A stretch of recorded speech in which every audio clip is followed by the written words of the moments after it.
In New Jersey, Sean Spiller recently announced his bid to run for National Education Association president.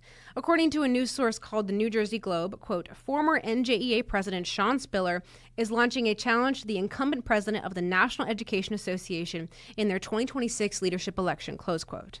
Sean Spiller, his name may or may not be familiar to you, but he led the New Jersey Education Association, the NJEA, from 2021 to 2025. Also in 2025, he ran for New Jersey governor and finished with an embarrassingly low support percentage of 10.6%, despite the fact that he used his position as NJEA president to wire an estimated $40 million from his union to support his political campaign.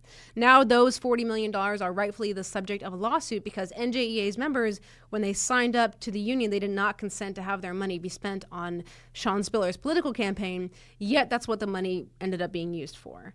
The corrupt Sean Spiller also joins current NEA Vice President Princess Moss, insane name for a grown woman, by the way, and the president of Connecticut Education Association, a woman named Kate Dias, who are also running for NEA president.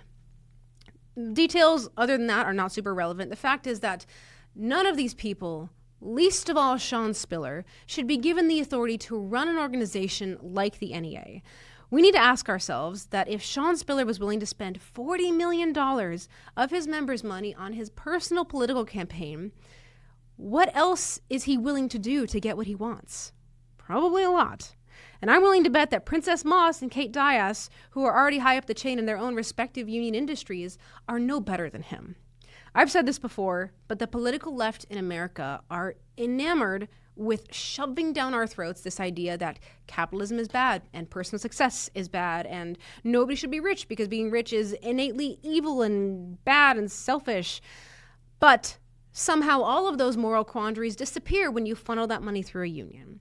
Sean Spiller, if we're going to call rich people corrupt, is as corrupt as any of them. He's not any better because he happens to be the president of a union. He's actually definitely worse because he's using money that was put towards one thing and spending it towards something entirely else.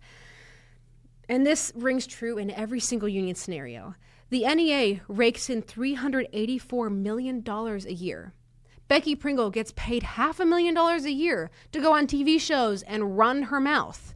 But of course, that's okay. However, when it's a hardworking entrepreneur with a profitable business, suddenly it's selfish and time to eat the rich. How does any of this make sense?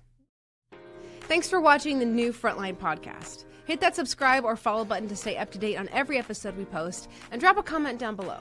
Do you agree, or is there something we missed?